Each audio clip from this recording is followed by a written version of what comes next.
Bonjour, c'est Christophe du site jecrémonactivité.com.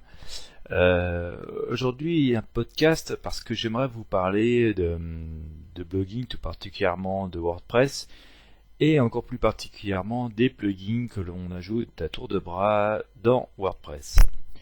Alors, il faut savoir que le CMS WordPress, à la base, il est livré, il est fourni avec un seul plugin, le plugin Askimet, que je vous conseille bien entendu fortement d'activer et après avoir en fait créé une clé gratuite sur le site d'Askimet, parce que ce plugin en fait il va vous protéger des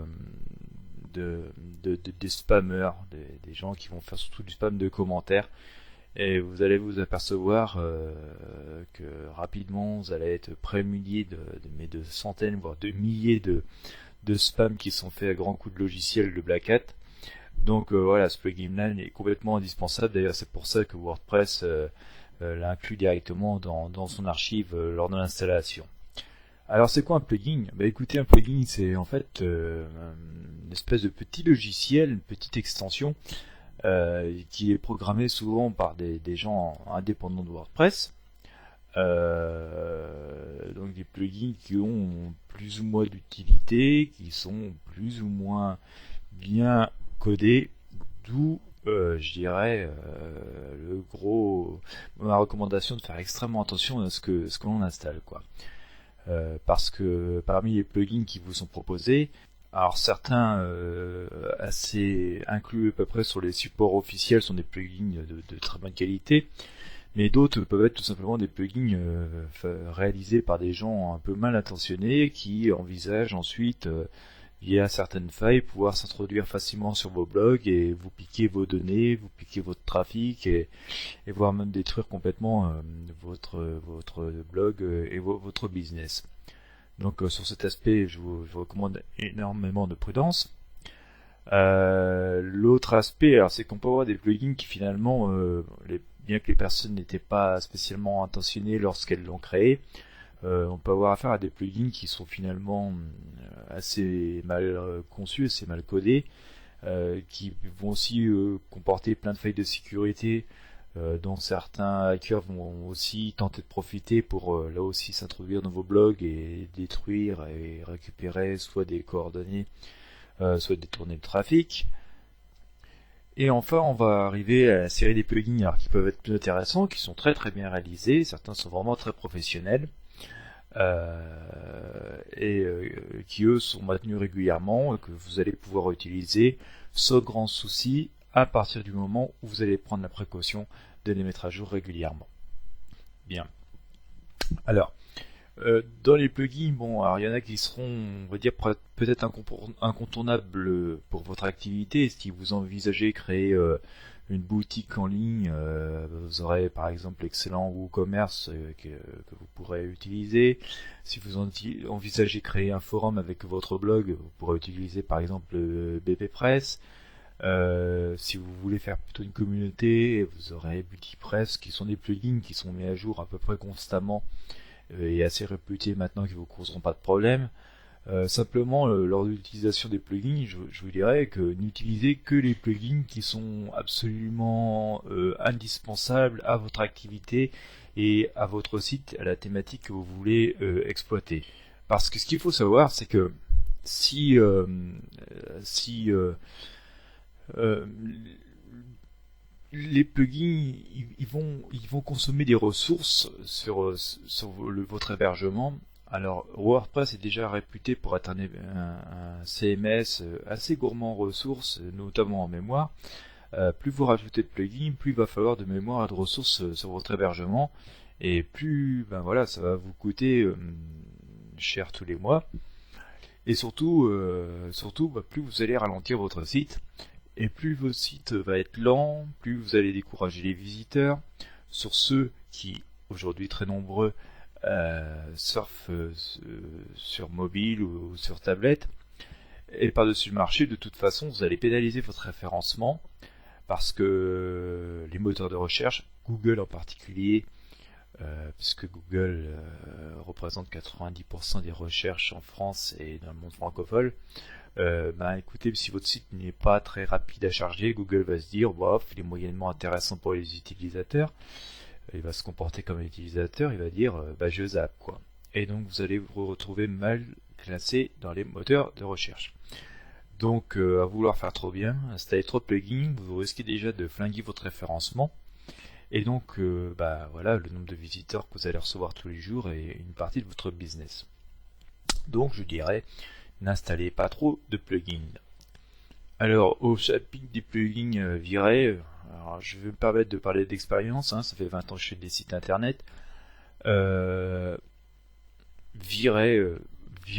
Essayez absolument de proscrire tous les fameux plugins de SEO qui vous promettent de vous positionner au top des résultats des recherches ou d'optimiser, d'améliorer votre référencement.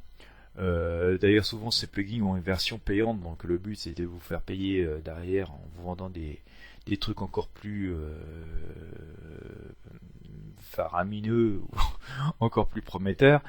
Mais voilà, je dirais d'expérience, il y a belle lurette que tous ces plugins n'apportent plus grand chose au référencement. Que Google, les ingénieurs de Google sont loin d'être idiots, ou bien au contraire, ce sont des gens extrêmement professionnels qui connaissent à peu près toutes ces tactiques ou ces techniques qui vont être générées par ces plugins pour fausser les résultats de recherche, et que tout au mieux, ils ne vont pas en tenir compte, donc le plugin va être complètement inutile et inefficace, hormis pour ralentir votre site, et que par-dessus le marché, ça risque même de vraiment plus flinguer votre référencement qu'autre chose, et là aussi de vous faire chuter dans les résultats, quoi. Donc un conseil, parce que j'en ai utilisé pas mal, et sur des dizaines et des dizaines de blogs, je peux vous promettre qu'aujourd'hui j'ai absolument viré tous ces plugins, et mes référencements ne s'en portent pas plus mal, même s'ils ne sont pas forcément améliorés pour certains sites. Au moins ils n'ont pas chuté, donc le plugin était vraiment sans aucun effet positif, en tout cas chez moi, quoi. Et ça c'est un test que j'ai réalisé sur de nombreux sites. Alors autre plugin que j'aurais tendance à vous proscrire aussi absolument, ce sont les fameux plugins de cache. Je vais sans doute faire voler certaines personnes qui vont vous dire, mais si, le cache c'est génial, ça accélère à fond le blog, il consomme moins de ressources, il va être plus rapide à charger, Google va aimer. Alors ça semblerait contredire ce que je disais tout à l'heure. Juste l'inconvénient des fameux plugins de cache, c'est que souvent ils génèrent des espèces de pages annexes en HTML pour accélérer donc effectivement la navigation d'internaute, c'est-à-dire qu'au lieu quand un internaute arrive sur votre site, que WordPress interroge la base de données pour lui servir le contenu, là le plugin de cache va charger de lui filer une page pré-construite en HTML stockée dans un coin, lui présentant le même contenu, quoi. Grosse lacune de ce système, c'est que déjà le contenu n'est pas mis à jour en temps réel, il est mis à jour avec un certain délai que vous pouvez régler en partie, mais qui peut aller quand même jusqu'à une journée, voire beaucoup plus. Deuxième inconvénient, c'est que ces fameuses pages HTML parfois se retrouvent connues de Google, qui du coup détecte du contenu dupliqué, et donc là aussi va vous pénaliser, va flinguer votre référencement, quoi. Donc vous avez encore perdu. Donc j'ai tendance à vraiment proscrire ce genre de truc, d'autant plus que souvent ça vous génère des quantités de logs énormes sur votre hébergement, que tout ça ralentit lourdement votre hébergement, donc reflingue encore plus l'envie de votre internaute de visiter votre site et votre référencement. Et puis souvent je me suis aperçu que c'était des plugins qui étaient plein de failles de sécurité à terme, et que voilà, c'était des entrées, des portes ouvertes pour les hackers. Donc là aussi je dirais c'est pas une bonne solution. Ou alors vous avez un blog qui est vraiment énorme, mais alors là vous pouvez peut-être envisager d'utiliser du cache, mais il y a d'autres techniques pour faire du cache directement en configurant un serveur correctement. Je dirais soit vous prenez un hébergement plus puissant, soit vous configurez votre serveur au niveau d'Apache, tout ça, pour mieux supporter la charge. Mais si de toute façon vous en arrivez à ce stade de trafic, c'est que vous avez beaucoup de visiteurs normalement et que vous gagnez suffisamment d'argent pour vous offrir les services de professionnels de l'hébergement ou du moins un bon serveur. Donc je ne vois plus du tout l'intérêt non plus d'utiliser du cache enfin, du moins au niveau des plugins WordPress pour accélérer votre site quoi. Alors vous allez me dire, vous pouvez installer de plugins du tout, c'est pas non, c'est pas ce que je veux dire. Je dirais simplement qu'il faut les utiliser à bon escient. Comme je disais tout à l'heure, Scheme est très très utile. Vous pourrez avoir besoin d'installer d'autres plugins, par exemple si vous voulez installer un forum, ou un annuaire, ou une mailing list sur votre site. Mais ça aussi c'est vraiment que si vous avez besoin. Par contre, il y a quelques plugins qui peuvent être intéressants pour justement bien entretenir votre WordPress et vous éviter encore un peu les spammers et donc accélérer la vitesse quoi. Et aussi l'indexation par le moteur de recherche. Alors si on parlait tout à l'heure de référencement, pour aider un peu votre référencement, je vous l'ai quand même assez conseillé, notamment par Google, de fournir un sitemap XML. Alors vous avez plein de plugins de sitemap disponibles, de Arne Brackarnold je crois, qui XML sitemap. Je vais vous donner de toute façon dans un petit fichier toutes les adresses de plugins que j'ai tendance à utiliser moi. Ce plugin c'est sympa, il vous fait un sitemap correct assez rapidement. Ping, donc prévient Google et Bing des mises à jour de votre site à chaque fois que vous publiez un article.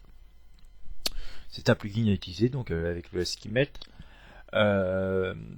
pour maintenir votre base de données propre. Alors parce que WordPress a tendance à enregistrer plein de trucs et qui ne virent pas quand que ce n'est plus utile.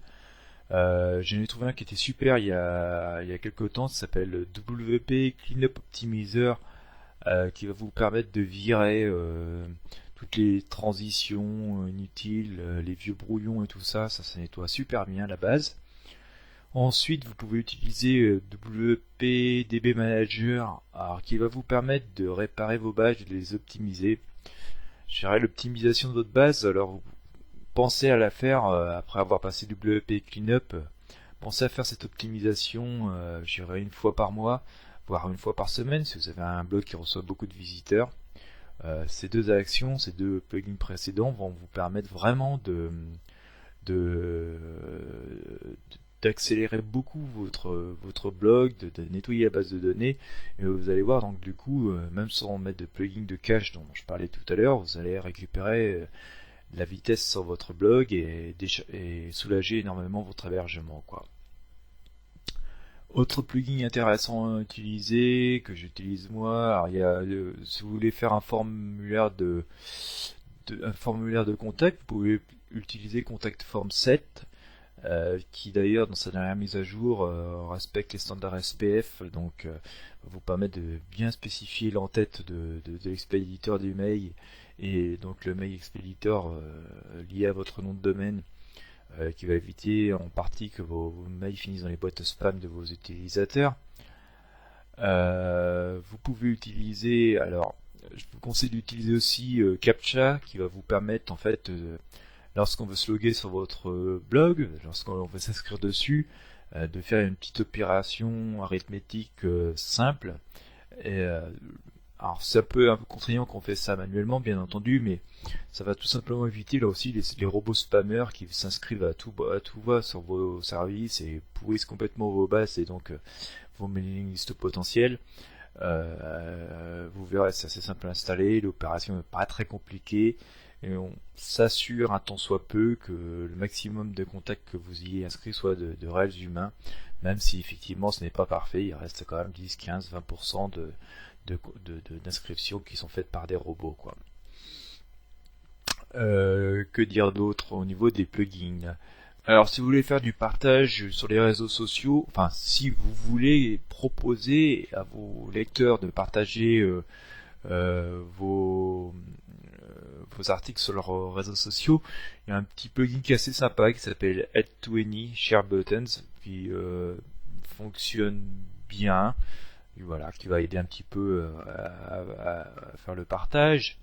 Je vous conseille d'installer le fameux Jetpack de WordPress. Alors, certes, il est un petit peu gourmand, mais il va vous permettre, bien configuré, de pouvoir automatiquement partager vos articles sur vos réseaux sociaux à vous, Twitter, Facebook, LinkedIn, Google+. Va vous permettre aussi de vous protéger des attaques brute force, va vous permettre d'accélérer le chargement des photos en stockant ça sur des trucs à part de WordPress, va vous permettre de configurer aussi les thèmes pour mobile, donc rendre votre blog compatible pour les gens qui surfent par mobile. Donc il est assez gourmand en ressources, hein, c'est le reproche qu'on lui fait, mais il rend tellement de services, un seul plugin rend tellement de services, sachant que celui-là il est vraiment officiel, il est toujours mis à jour.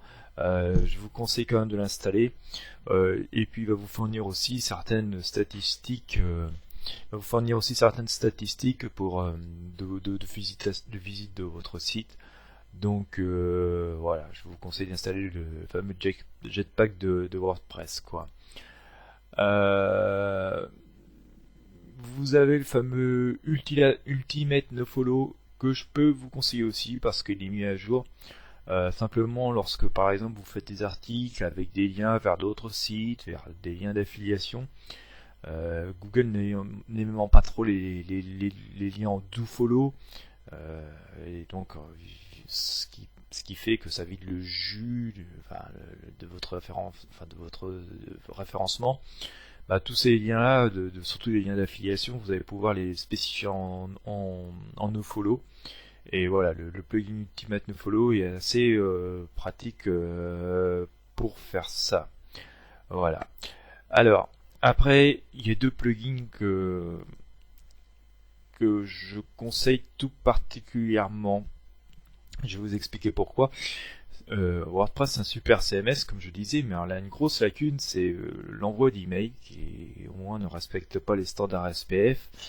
Et lorsque les personnes s'inscrivent par exemple à votre forum, à votre mailing list, à votre annuaire, tout simplement les mails ils se terminent et ils finissent souvent en spam dans la boîte des utilisateurs parce que WordPress envoie le mail avec pour en tête WordPress, sujet, le sujet c'est WordPress, l'email c'est wordpress@votrenomdedomaine.com, et tout ça va finir est détecté par les filtres anti-spam comme étant du spam, et l'inscription de votre utilisateur se termine dans sa boîte spam.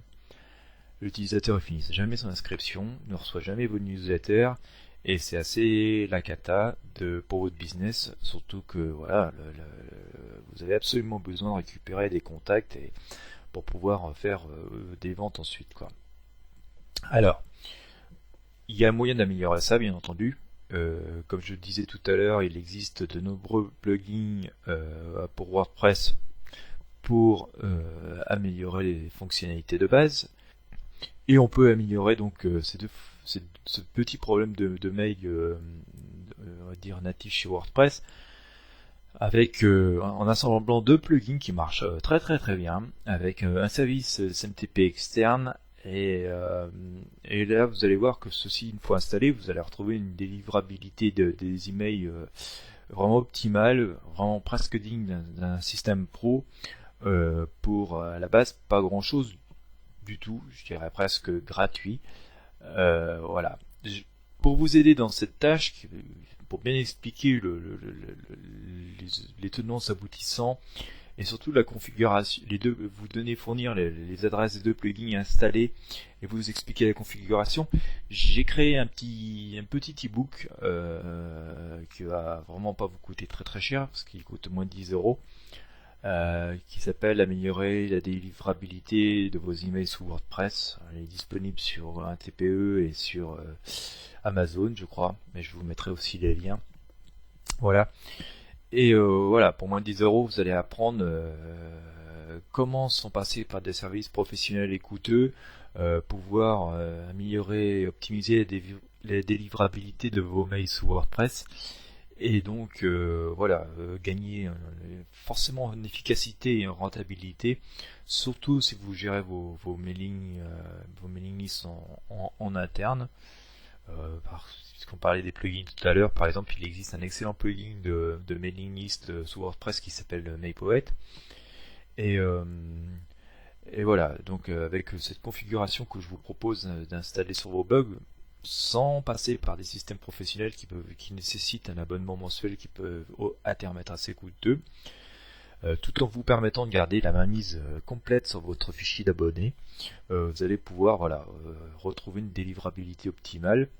Voilà, comme je vous disais, un tout petit investissement parce que les plugins sont gratuits, un service SMTP jusqu'à 2000 mails par mois que je vous propose de découvrir et qui fonctionne très bien est gratuit lui aussi. Le seul achat que vous avez à faire, c'est la petite formation que je vous propose si ça vous intéresse. Et voilà, formation que vous allez pouvoir utiliser par X fois, puisque si vous avez 10 blogs, vous allez pouvoir répéter l'opération 10 fois, et du coup l'investissement il est de 1 euro par blog. Alors je vous raconte pas si vous avez 100 blogs ou 1000 blogs. En tout cas, vous allez voir, ça va vraiment optimiser vos résultats et vos conversions.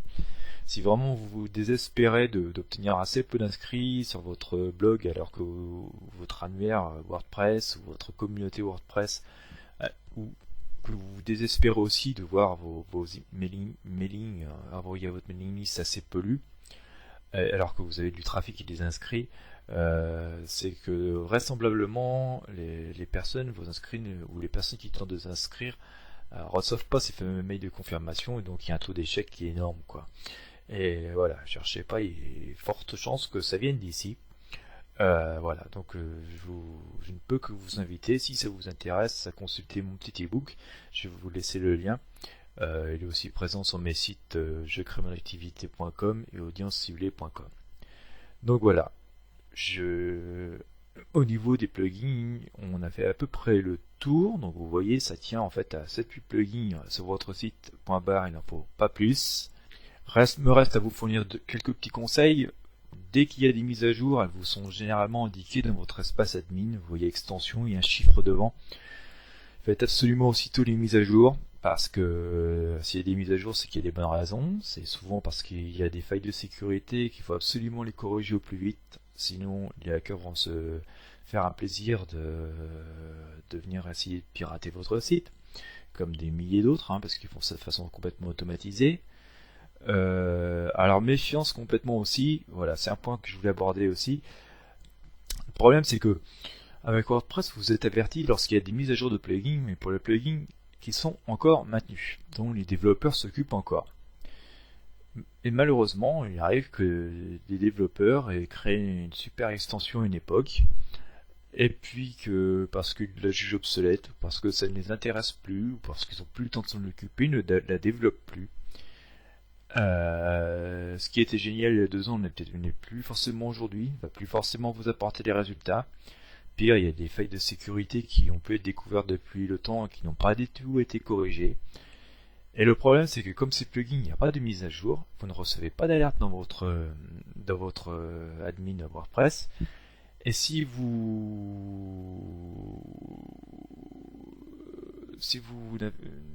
comme vous n'êtes pas averti qu'il y a des mises à, qu'il y a des mises à jour, enfin qu'il n'y en a plus, puisque finalement vous n'êtes pas averti, vous ne recevez pas d'alerte qu'il y a de mise à jour, il n'y en a plus. Vous laissez des vieux plugins installés sur votre blog, des plugins qui sont pleins de failles de sécurité, et puis là aussi c'est des portes ouvertes à ce que votre site soit craqué, ça c'est une des causes numéro 1. Donc ce que je vous conseille, c'est quand même de régulièrement faire attention, faire le tour des plugins que vous avez installés sur votre blog. Et puis vous regardez depuis combien de temps ils n'ont pas été mis à jour. Dans des dépôts WordPress, c'est facile à contrôler. Et quand vous voyez des plugins qui n'ont pas été mis à jour depuis des mois, voire des années, c'est franchement, il est temps de les désinstaller, de trouver quelque chose d'équivalent, mais encore plus performant et maintenu à jour, pour vous éviter absolument des problèmes de sécurité monumentaux qui, tôt ou tard, vont vous tomber sur le nez, comme on dit couramment, quoi. Voilà, au sujet des plugins. Donc vous voyez avec, je pense c'est quelques conseils que finalement maintenir votre blog est assez simple. Il ne faut pas beaucoup de plugins, il suffit de les mettre à jour régulièrement. d'utiliser à bon escient, de virer tous les trucs miraculeux, référencement et tout, qui franchement ne sont pas les meilleures manières d'avoir du trafic de Google. Mais ça, c'est l'objet d'autres sujets, d'autres débats et d'autres formations que je peux vous proposer. Voilà, si vous n'y connaissez vraiment rien en informatique et que vous voulez quand même créer un blog, parce qu'il n'y a pas de raison, tout le monde peut gagner de l'argent sur Internet, il suffit de partager votre expérience, vos passions, vos loisirs, et vous verrez que c'est tout à fait faisable. Il n'y a pas besoin non plus de faire des études d'informatique pour pouvoir créer un blog. Aujourd'hui, la plupart des grands hébergeurs vous proposent des solutions clé en main, en quelque sorte. Vous réservez votre nom de domaine, vous réservez votre hébergement, vous cliquez sur un bouton, ça vous installe un WordPress de base, et il vous suffira après d'installer les quelques plugins, comme je vous l'explique là. Si vous, d'ailleurs, si vous décidez d'acquérir la formation pour améliorer la délivrabilité de vos emails sur WordPress, j'explique comment installer donc 2 plugins de mail, mais la procédure est la même pour quel que soit le plugin que vous ayez installé. Donc du coup, ça pourra vous servir pour installer autre chose, plugin de newsletter, plugin de forum, plugin de sitemap. Et comme je disais, donc la plupart des hébergeurs vous proposent des solutions en un clic. Je vous propose par exemple d'aller visiter tout simplement, franchement une des solutions les plus fortes en Europe, ça s'appelle le site, c'est Strictly Server. Alors server c'est ERS en anglais, .eu, strictlyservers.eu. Je vais aussi vous donner le lien dans le petit PDF à télécharger. Et de là, vous allez dans hébergement, puis hébergement WordPress, vous choisissez votre pack, choisissez le nom que vous voulez comme nom de domaine, donc monsite.com, paf, vous payez, ça coûte quelques euros par mois, et vous allez vous retrouver avec un blog tout de suite installé, qui finalement, voilà, suffit largement pour commencer à faire du blogging de manière tout à fait professionnelle, puisque vous aurez un nom de domaine, un hébergement pro, avec des sauvegardes. Et fort des quelques conseils que je viens de vous donner, vous allez installer du coup quelques plugins intéressants, et puis voilà quoi, il vous suffit plus que de travailler, d'écrire vos articles et partager vos passions pour que voilà, Google commence à faire référencer, de partager sur vos réseaux sociaux pour que voilà, la sauce commence à prendre et que vous puissiez espérer engranger vos premiers euros dans les semaines et les mois qui viennent, quoi. Voilà. Écoutez, j'en ai fini pour ce podcast sur les plugins WordPress. J'espère qu'il vous aura intéressé. Vous pouvez retrouver de toute façon celui-ci et la plupart de mes conseils sur mes blogs qui se trouvent qui s'appellent jecrémonactivité.com ou audienceciblée.com. Voilà, je vous invite par la même occasion, si vous êtes intéressé pour gagner de l'argent sur Internet, pour continuer à faire développer votre business, à vous inscrire sur mes mailing lists, voilà, où je vous prodigue de nombreux conseils et je vous mets au courant aussi de mes formations ou de l'aide personnalisée que je peux vous apporter. Je pense pouvoir aider quelques personnes parmi vous, puisque ça fait 20 ans que je fais des sites internet, et autant dire que j'ai commencé à l'époque des dinosaures. Et voilà, je vous souhaite bon business, je vous dis à très bientôt et bon courage à vous.